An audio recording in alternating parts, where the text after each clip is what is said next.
নমস্কার। আজকের প্রসঙ্গ হচ্ছে কলকাতা বিমানবন্দরের ভেতরে যে মসজিদটা আছে, সরকার বলছে সেই মসজিদটাকে সরিয়ে দেওয়া উচিত। আমার মতে বলে মসজিদটা অবশ্যই সরানো উচিত, কারণ সামনেই বাংলাদেশ চীন সীমান্ত আছে।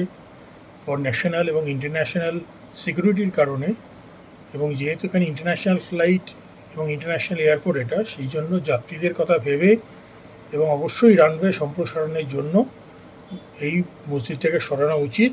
তবে স্থানীয় মুসলমানদের সাথে আমার মতে কথা বলে অন্যখানে শিফট করিয়ে যদি এয়ারপোর্ট অথরিটি অফ ইন্ডিয়া এটাকে নতুন করে রিবিল্ড করে ওদেরকে দিয়ে দিতে পারে, তাহলে এটা খুব ভালো হয়। এবং ইমিডিয়েটলি এইটার ব্যাপারে সরকার পদক্ষেপ করুন। বিগত দিনে বাম সরকার বা তৃণমূল সরকার এটা নিয়ে কোনো পদক্ষেপ নেয়নি, এবং এটা খুব রিস্কি হয়ে যাচ্ছে ফর ওয়েস্ট বেঙ্গল এবং ইন্ডিয়ার জন্য। তো সুতরাং এটি ইমিডিয়েটলি সরানো হোক এবং সরানো উচিত বলে আমি মনে করি। নমস্কার, জয় হিন্দ, বন্দে মাতরম।